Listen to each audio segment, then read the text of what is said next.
Matric পৰীক্ষাৰ্থীসকলৰ কাৰণে ভাৰতীয় সংস্কৃতি পাঠটো এটা খুব ইম্পৰ্টেণ্ট পাঠ। এই পাঠটোৰ পৰা বহুত প্ৰশ্ন প্ৰত্যেক বছৰ মেট্ৰিক পৰীক্ষাতে আহি থকা দেখা গৈছে। 2000 চনৰ পৰা 2024 চনলৈকে একেৰাহে এটা প্ৰশ্ন আহি আছে। 25ত অহা নাই, সেই প্ৰশ্নটো এইবাৰ আহিবও পাৰে। আৰু তেনেধৰণৰ 4-5 বাৰকৈ আহি থকা কিছুমান প্ৰশ্ন আমি এই ভিডিঅ'টোত আলোচনা কৰিবলৈ ওলাইছো। নমস্কাৰ, অসমীয়া বিদ্যা মন্দিৰৰ অন্য এটা নতুন ভিডিঅ'লৈ তোমালোকক স্বাগতম জনাইছো। মই কপিল ছাৰে এই পাঠটোৰ ইম্পৰ্টেণ্ট প্ৰশ্ন উত্তৰসমূহ আলোচনা কৰিবলৈ ওলাইছো। আহাচোন কি প্ৰশ্ন বিগত পৰীক্ষাবিলাকত আহিছিল আমি চাওঁ। এইটো প্ৰশ্ন বাৰে বাৰে আহি থাকে, ফ্ৰম ভলগা টু গংগা কাৰ ৰচনা? এইটো প্ৰথম প্ৰশ্ন পাঠটোৰ। এইটো SSLC 2021 স্পেচিয়েল এক্সামত আহিছিলে, মানে তেতিয়া COVID-19 হৈ আছিলে। 2018ত আহিছিলে, 16ত আহিছিলে। ফ্ৰম ভলগা টু গংগা পণ্ডিত ৰাহুল সংকীৰ্তায়নৰ ৰচনা। তাৰপিছত আছে কোনটো যুগক ভাৰতীয় সংস্কৃতিৰ বিস্তাৰৰ যুগ বুলিব পাৰি? এইটো SSLC 2020 আৰু 2023ত আহিছে। বৌদ্ধ ধৰ্মৰ প্ৰচাৰৰ যুগকে ভাৰতীয় সংস্কৃতিৰ বিস্তাৰৰ যুগ বুলিব পাৰি। তাৰপিছত আহিছে এটা প্ৰশ্ন, অজন্তাৰ ছবিবোৰত প্ৰকাশ পোৱা ভাৱবস্তু দুটা কি কি? এইটো SSLC 2017ত আহিছে আৰু 24তো আহিছে। অজন্তাৰ ছবিবোৰত প্ৰকাশ পোৱা ভাৱবস্তু দুটাৰ এটা হ'ল সন্ন্যাস জীৱন আৰু আনটো হ'ল সমূহীয়া জীৱন। ভাৰতীয় সংস্কৃতিৰ প্ৰাণ কি? উত্তৰ হৈছে ক্ৰমবৰ্ধমান শক্তিয়ে হৈছে ভাৰতীয় সংস্কৃতিৰ প্ৰাণ। তাৰপিছৰ প্ৰশ্ন, সুকুমাৰ কলাৰ ভিতৰত কোনটো শিল্পক বেছি স্থায়ী বোলা হৈছে? এইটো 2021 আৰু 22ত আহিছে। সুকুমাৰ কলাৰ ভিতৰত চিত্ৰশিল্পকে বেছি স্থায়ী বোলা হৈছে। প্ৰশ্ন, মধ্য এছিয়া কা ইতিহাস কোনে লিখিছিল? এইটো 2017 চনৰ মেট্ৰিক পৰীক্ষাত আহিছে। পণ্ডিত ৰাহুল সংকীৰ্তায়নে মধ্য এছিয়া কা ইতিহাস নামৰ গ্ৰন্থখন লিখিছিল।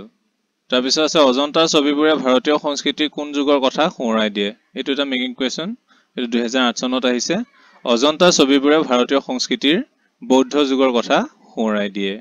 তাৰপিছৰ প্ৰশ্ন, পণ্ডিত ৰাহুল সংকীৰ্তায়নে কোনখন গ্ৰন্থৰ বাবে সাহিত্য অকাডেমীৰ বঁটা লাভ কৰিছিল? এইটো SSLC 2016ৰ স্পেচিয়েল এক্সামত আহিছে, 2017ত আহিছে। এইটো এটা মেকিং কুৱেশ্যন হয়। এতিয়া পণ্ডিত ৰাহুল সংকীৰ্তায়নে মধ্য এছিয়া কা ইতিহাস গ্ৰন্থৰ বাবে সাহিত্য অকাডেমীৰ বঁটা লাভ কৰিছিল। তাৰপিছত আছে কোনগৰাকী মোগল সম্ৰাটৰ আমোলত চিত্ৰশিল্পৰ নতুন ধাৰাৰ পোনপ্ৰথমে ভাৰতত প্ৰৱেশ কৰে? এইটো SSLC 2007 চনত আহিছে। উত্তৰ মোগল সম্ৰাট বাবৰৰ আমোলত। এইটো প্ৰশ্ন যদিও অহা নাই, এইটো অহাৰ সম্ভাৱনা আছে যে সুকুমাৰ কলাৰ সকলোতকৈ স্থায়ী কলা কোনবিধ? উত্তৰ সুকুমাৰ কলাৰ ভিতৰত চিত্ৰশিল্পকে সকলো কলাতকৈ স্থায়ী কলা বুলি কোৱা হয়। তাৰপিছত আছে তোমাৰ উত্তৰ ভাৰতৰ মন্দিৰবোৰৰ কি ভাস্কৰ্যৰ লগত মিল দেখা যায়? উত্তৰ ইছলামীয় ভাস্কৰ্যৰ লগত মিল দেখা যায়। তাৰপিছত আছে কিটছে কোনটো কবিতাত সুন্দৰৰ জয়গান গাইছে? উত্তৰ গ্ৰেচিয়ান আৰ্ট নামৰ কবিতাত সুন্দৰৰ জয়গান গাইছে। তাৰপিছৰ প্ৰশ্ন, ভাৰতীয় জীৱনৰ মূল সম্পদ কি? উত্তৰ সংস্কৃতিৰ অবিচ্ছিন্ন ধাৰা হৈছে ভাৰতীয় জীৱনৰ মূল সম্পদ। প্ৰিয় ছাত্ৰ ছাত্ৰীসকল, তোমালোকৰ আন কোনোবা বাই ভনীও যদি আছে বা ককাই ভাই আছে, 5ম শ্ৰেণীৰ পৰা 10ম শ্ৰেণীলৈকে সকলো বিষয়ৰ প্ৰশ্ন উত্তৰ এই চেনেলটোত বিচাৰি পাবা। সেইকাৰণে চেনেলটো ছাবস্ক্ৰাইব কৰি থৈ দিবা, ভৱিষ্যতে তোমালোকৰ কামত আহিব। ইয়াৰ লগে লগে আমি এই চেনেলটোত চাকৰি ৰিলেটেড যিবিলাক আমাৰ GK ৰিজনিং এইবিলাকৰ প্ৰশ্ন উত্তৰ সন্নিৱিষ্ট ভিডিঅ'সমূহো আমি আপলোড কৰোঁ।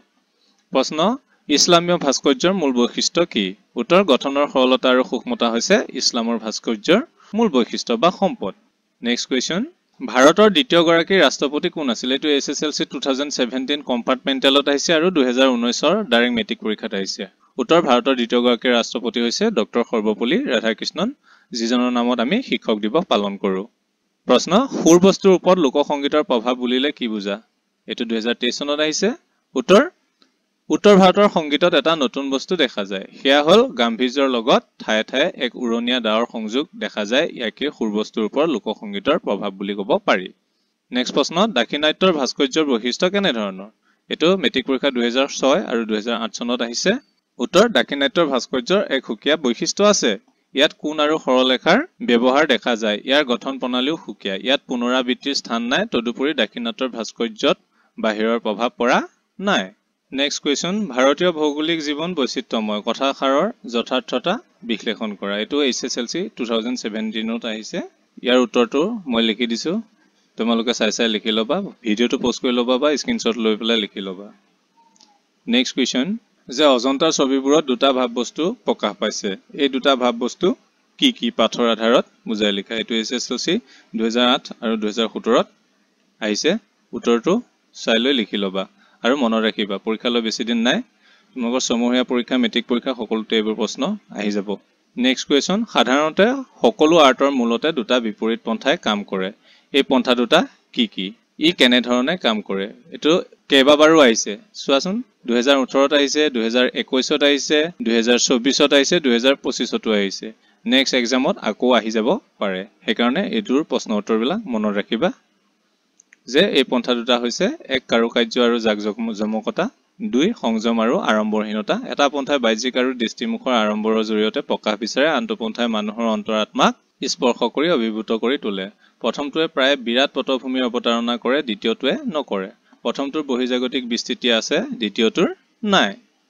নেক্সট কুৱেশ্যন, ভাৰতীয় সংস্কৃতি এক বিৰাট সমন্বয়ৰ বস্তু। ভাৰতীয় সংস্কৃতিৰ পাঠটিৰ আধাৰত এই কথাষাৰ কিমান দূৰ যুক্তিপূৰ্ণ বিচাৰ কৰা। থাম্বনেইলত যিটো পাইছিলা যে 2000 চনৰ পৰা 2023 চনলৈকে যিটো প্ৰশ্ন আহি আছিলে, সেই প্ৰশ্নটো হ'ল এইটো। এই প্ৰশ্নটো মাষ্ট বি পৰীক্ষাত আহে।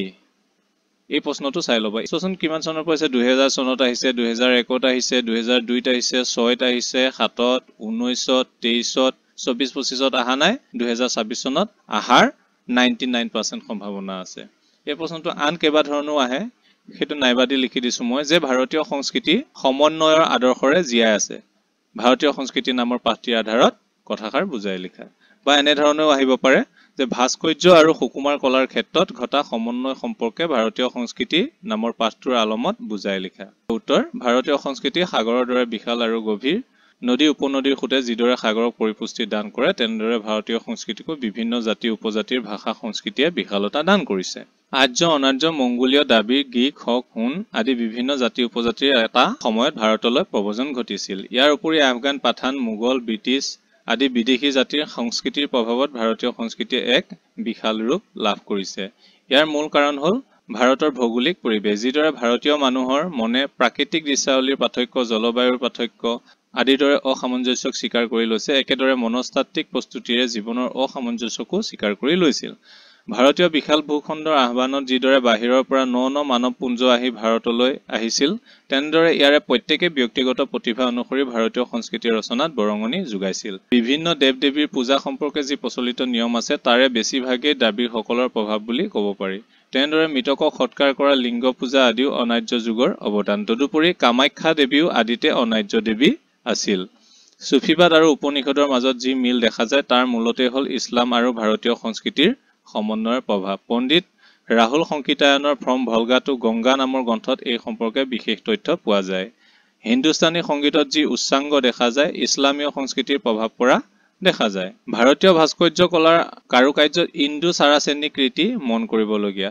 তাজমহল, ফতেহপুৰ চিক্ৰী আদিৰ শিল্পকলাত ইয়াৰ উদাহৰণ পোৱা যায়। উল্লেখ্য যে শ্বাহজাহানৰ সমাধিৰ পদুম ফুল আৰু কলহৰ চিত্ৰ আদিয়ে সমন্বয়ৰ কথাকে সোঁৱৰাই দিয়ে। তেনেদৰে অজন্তা ইলোৰাৰ ছবিবোৰে বৌদ্ধ সংস্কৃতিৰ কিছু নিদৰ্শন দাঙি ধৰে। ভাৰতীয় বৈষ্ণৱ ভক্তিবাদৰ আড়ম্বৰহীনতা সুদূৰ পাৰস্যৰ পৰা অহা ইছলাম ধৰ্মাৱলম্বী আউলিয়াসকলৰ ভক্তি ধৰ্মৰ প্ৰভাৱ পৰা বুলি ক'ব পাৰি। ওপৰৰ আলোচনাৰ পৰা দেখা গ'ল যে ভাৰতীয় সংস্কৃতি হ'ল এক সংমিশ্ৰিত সংস্কৃতি। প্ৰিয় ছাত্ৰ-ছাত্ৰীসকল, এই পাঠটোৰ ইম্পৰ্টেণ্ট প্ৰশ্ন উত্তৰসমূহ এইকেইটাই আছিল। এইকেইটা ভালকৈ পঢ়িলে তোমালোকে পৰীক্ষাত খুব সুন্দৰ 100% স্ক'ৰ কৰিব পাৰিবা। সেয়া লাগিলে ছমহীয়া পৰীক্ষাই হওক বা ইউনিট টেষ্টেই হওক বা মেট্ৰিক পৰীক্ষাই হওক, ভালকৈ পঢ়িবা। শুভেচ্ছা থাকিল পৰীক্ষাত যাতে সকলোৱে ভাল নম্বৰ পাব পৰা। ধন্যবাদ।